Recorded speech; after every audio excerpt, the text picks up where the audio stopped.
So the strategic chessboard globally could be changing before our eyes. And today, the European Union and China holding their first summit in nearly 2 years together. This coming after Beijing and Moscow advanced their version of a new world order earlier in the week. And Matt Pottinger, former Trump Deputy National Security Advisor, now China Program Chairman at the Foundation for the Defense of Democracy. It's nice to have you on, Matt, and good morning. Bill, great to be with you. Sergei Lavrov, the Russian foreign minister, turned out to be a real egghead on this thing. Said this week, we together with you and with our sympathizers will move toward a multipolar, just democratic world order. You've got that. Then you've got Mike Turner, the Republican from Ohio, who said this about the three things at work here. Watch. There's great concern as to what Russia and China will be doing as they continue to move closer together. They are certainly not democratic. This is an authoritarian state meeting with an authoritarian state, and right now we're watching them attack a validly elected democratic country.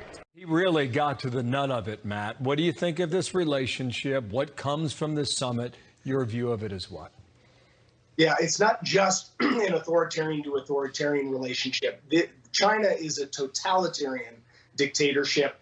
And their leader has been cultivating this relationship with Vladimir Putin for a full decade. The whole decade that he's been in power. It was the first trip that he made was to Moscow to cultivate that relationship with Vladimir Putin. He's someone who was obsessed.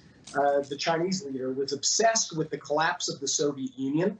We know this was something that also really haunted Vladimir Putin. Vladimir Putin famously said that the collapse of the Soviet Union was the worst catastrophe of the 20th century. That's saying something, you know. And right. So this is very serious. It's a leader-to-leader relationship more than it is a natural state-to-state relationship. But nonetheless, it's a relationship that we've got to deal with and contend with. Now, his trip to Europe the Chinese are going to get an earful from the Europeans because Vladimir Putin has done more than several successive U.S. presidents combined were able to do to wake up Europe to the threat posed by both Russia and China. Germany is coming around. The Europeans understand that China is really underwriting this war by Vladimir Putin right in Europe.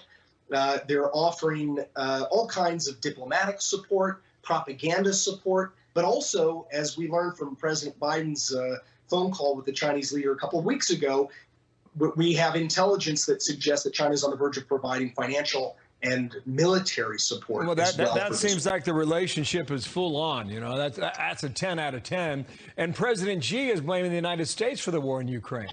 He says we failed to respect the security concerns of Russia. And apparently, he told Biden, he said, he who tied the bell to the tiger must take it off. Yeah, and there are other phrases about tigers in Chinese history, including when you're riding a tiger, it's really hard to get off. And right now, Xi Jinping is riding a tiger. He's a dictator who has alienated a lot of other countries, a lot of his neighbors, and many, many elites within his own system. But he controls the levers of power, so I think he's going to be around for a while. But nonetheless, this is a leader who is growing increasingly paranoid, increasingly ambitious. That's the paradox. And he wants Vladimir Putin to be able to expand his empire in Europe so that Beijing can expand its empire in Asia. And he's got his eyes on Taiwan.